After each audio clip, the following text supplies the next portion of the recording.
सत्संग की महिमा।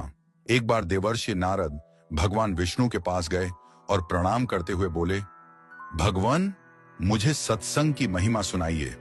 भगवान मुस्कुराते हुए बोले, नारद, तुम यहां से आगे जाओ, वहां इमली के पेड़ पर एक रंगीन प्राणी मिलेगा। वह सत्संग की महिमा जानता है, वही तुम्हें समझाएगा। नारद जी खुशी खुशी इमली के पेड़ के पास गए और गिरगिट से बातें करने लगे। उन्होंने गिरगिट से सत्संग की महिमा के बारे में पूछा। सवाल सुनते ही वह गिरगिट पेड़ से नीचे गिर पड़ा और छटपटाते हुए प्राण छोड़ बैठा। नारद जी आश्चर्यचकित होकर लौट आए और भगवान को सारा वृत्तांत सुनाया। भगवान मुस्कुराते हुए बोले, इस बार तुम नगर के उस धनवान के घर जाओ और वहां जो तोता पिंजरे में दिखेगा, उसी से सत्संग की महिमा पूछ लेना। नारद जी क्षण भर में वहां पहुंच गए। उन्होंने तोते से सत्संग का महत्व पूछा। थोड़ी देर बाद ही तोते की आंखें बंद हो गईं और उसके भी प्राण पखेरु उड़ गए। इस बार तो नारद जी भी घबरा गए और दौड़कर भगवान के पास पहुंचे। नारद जी ने कहा, भगवान, यह क्या लीला है? क्या सत्संग का नाम सुनकर मरना ही सत्संग की महिमा है? भगवान हंसते हुए बोले, यह बात भी तुम्हें जल्द ही समझ आ जाएगी। इस बार तुम नगर के राजा के महल में जाओ और उसके नवजात पुत्र से अपना प्रश्न पूछो।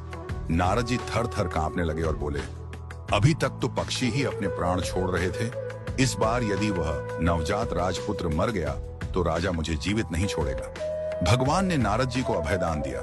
नारद जी ने हिम्मत जुटाई और राजमहल में आए। वहां उनका बड़ा सत्कार किया गया।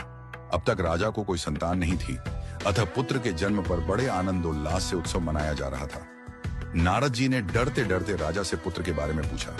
उन्हें राजपुत्र के पास ले जाया गया। पसीने से तरबतर, मन ही मन श्री हरि का नाम लेते हुए नारद जी ने राजपुत्र से सत्संग की महिमा का प्रश्न किया।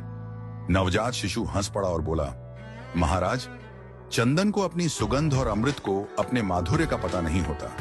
ऐसे ही आप अपनी महिमा नहीं जानते, इसलिए मुझसे पूछ रहे हैं। वास्तव में आपके क्षण भर के संग से ही मैं गिरगिट की योनि से मुक्त हो गया।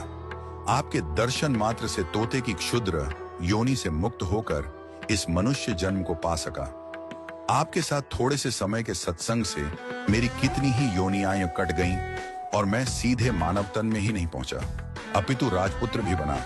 यह सत्संग का ही अद्भुत प्रभाव है। हे देव, अब मुझे आशीर्वाद दें कि मैं मनुष्य जन्म के परम लक्ष्य को पा सकूं। और बालक ने भगवान का नाम जपा, ओम नमो भगवते वासुदेवाय। भगवान विष्णु दूर वैकुंठ में मुस्कुरा रहे थे। उनकी मुस्कान में यह संदेश छिपा था, जितना समय तुम भगवान और भक्तों की संगति में बिताओगे, उतना ही जल्दी तुम्हारे भीतर का अंधकार मिटेगा। सत्संग वह प्रकाश है जो जीवन का मार्ग बदल देता है।